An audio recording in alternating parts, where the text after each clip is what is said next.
Welcome to chess, ladies and gentlemen. I appreciate you guys very much for coming by. But yes, so I do have the Anish Giri versus Wesley. So the Armageddon game, they did draw their regular match today. So they went ahead and went to the Armageddon playoff. Has some interesting features in it. But of course, for all of my people that are coming from the Philippines, I will say mabuhay to you. Magandang umaga. Magandang hapon. I appreciate you guys very much for stopping by. Maraming salamat, aking makaibigan, for watching my stuff. Appreciate it very much. Anybody who is coming from the Netherlands, I will say hello and thank you. Appreciate you guys very much for stopping by. But man, if you guys are ready to go, let's take a look and see what we have for this game. So we got e4, e5, knight comes to f3, knight to c6, bishop to b5, and knight to f6. So we do have the Berlin defense. Now, Wesley is not playing for a draw in this game, but what, in this Armageddon type of thing, black has 3 less minutes than white, and then also, if it does become a draw, black just basically gets the win. It's kind of weird. I mean, they do it kind of weird, but anyway, that's how it is. Wesley is just trying to play something that's like super duper solid. He's basically trying to make it to where Anish Giri cannot win the game. So a win for him or a draw for him does secure him the victory. So that is what he is working on. So we do have d3. Bishop comes to c5. We see bishop takes c6, pawn takes c6, castles by white. Knight back to d7. We see knight to c3. We got castles by black. Bishop comes to e3. We do see f6. Knight goes to e2. And then we do see the novelty of the game, which is a5. You can probably lend the fact that it's a novelty to knight back to d7. It's not the most common move that you see. Usually when you're moving the knight out of the way, either to d7 or f8, you're really preparing like a pawn, an f pawn push to try to break here in the center. But we didn't see that. So a little bit different than what you normally see. And backing up, we're not worried about bishop takes here because the pawn is going to take. And then this actually makes it much easier for you to push d4 because you do have the f-pawn support. So, like I said, we do see a5. We see a4, b6. We got b3. We do see a rook down to f7. We see knight over to g3. We got g6. The knight was thinking maybe, on a good day, as Yasser Serouan would say, either knight to f5 or knight over to h5. Just adding a little bit of pressure onto this king, especially if you can get into f5. You could be looking at knight to h6 check, and that is all she wrote. So queen goes over to e1. We see bishop back to f8. We're thinking of like fianchettoing the bishop on g7. It'll do some good protection for the king. The knight goes down to d2. We see knight to c5, knight down to e2. Bishop goes to a6. So we're trying to put a lot of pressure on this point here. There aren't really any sacks in the position, so you don't really too much have to worry about that. But, the bishop is not really doing anything on c8, so this at least activates it a little bit. We do see knight to c4. We got knight up to e6. We see f4. Pawn takes f4. Knight takes f4. We do see queen to d7. We see knight down to d2. And then we do see bishop to g7. Something that we actually had in the position for black, there is like a really big hole on the d4 square. More specifically, if you put a knight there, the queen can recapture back if you take here, because there are quite a bit of threats moving the knight down to d4. You are threatening to fork all of these pieces. This is a definite tender spot, and so it's definitely something to look into. Bishop taking d4, probably something that you would want to do with white, just simply because that knight is just too strong on that square. And then so after the queen takes, king will go to h1. We'd see rook over to e8. And this is very aggressive for black. But we did not see that. We saw bishop to g7. We saw knight taking e6, queen taking e6. And then we do have knight to f3. And before, when we had the knight on c4, we kind of had a little bit of pressure with the bishop here, even though it was going to be like nice for white if, it was going to be nice for white if the bishop did capture. The bishop is actually looking kind of funny over here right now because it's not really attacking anything. So you really kind of want to either redirect it to b7 or back to c8. Get it a little bit more active, maybe push c5, and then you have like a nice little diagonal to be down. So we do see c5, like I was saying a second ago. We do see queen to d2. We got g5.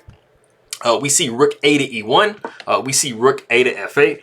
And this is a pretty immense amount of pressure on this f file. Right now, white has the half open file, but, you know, f5 can definitely come. We do see queen over to f2. We got h6, h4, g4, and then we do have knight back to d2. And then we do have the f5 pawn pushed by Wesley. So, and we have reached a pretty critical point in the game. The interesting thing about this move, about this point in the game, it is actually right now that Anish Giri spends 2 minutes and 17 seconds on this move.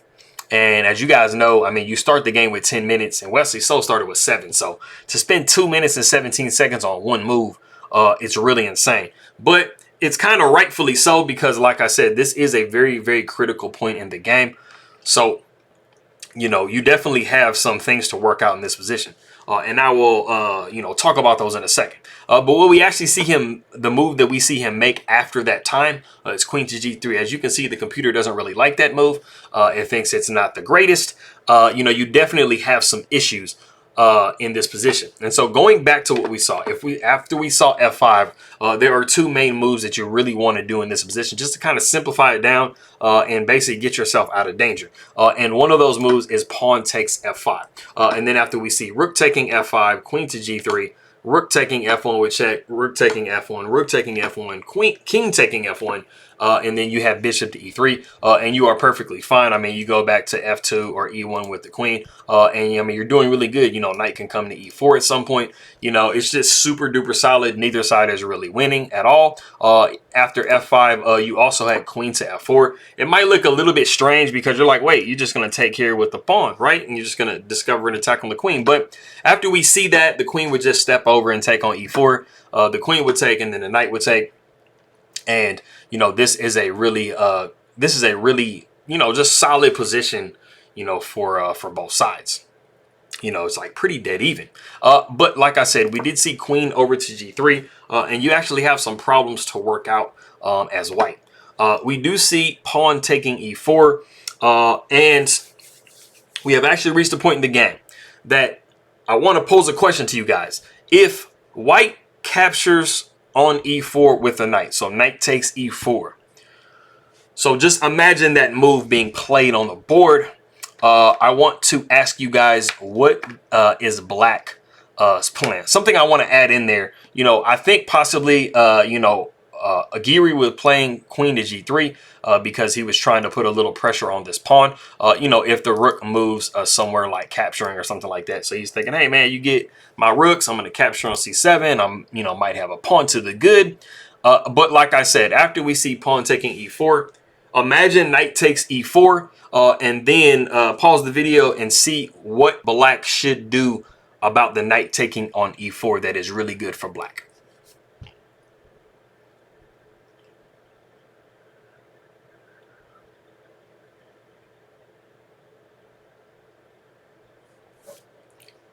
Okay, so it looks, I mean, to me, immediately when I first saw the game, I was like, oh yeah, knight takes e4 is good. I mean, you know, you're just taking back, you don't want to take back with the pawn, of course, because, you know, the bishop's going to be on the rook. But that's just going to be like the most solid thing to do. Actually, it's a blunder. And you guys will see in just 1 second when I play it, bam, you see that the bar just goes super duper crazy because it is a complete blunder of the entire game, basically. And there is a great reason behind that. In this particular position, you actually have this bishop being like the champion of the position. And so the first move that black should play in this combination series is rook takes f1 with check. You're going to have to take back with the rook on f1. And then after the rook takes f1, king takes f1. This has now deflected the king over and you are, you know, diagonal to this bishop. Most importantly, this pawn is pinned to this king. So that allows queen takes e4. And yeah, this is bad. You just completely dropped the piece. So if you guessed knight takes e4 and it's fine, we're all good to go, then like I said, sorry, you have just lost the piece. And if I didn't take a lot of time to spend on that, I would have actually played knight takes e4 and not even been paying attention to it. So I would have lost my knight. So don't feel bad if you lost your knight in this particular situation. But like I said, after we saw pawn takes e4, we actually saw rook takes f7, which was one of the more logical moves. Your black is still definitely in a much better position, but this is definitely much better than going into the variation I showed you a second ago. Rook takes f7, bishop goes up to f4. You know, we're tickling this pawn up here on c7. Yes, and then we do see e3, and that is a move. It's basic equality because the pawn is actually like completely capturable after bishop takes e3. You don't really have any tactics. You do kind of have to be careful with putting a piece like your rook on e3 because bishop coming to d4 is just severely deadly.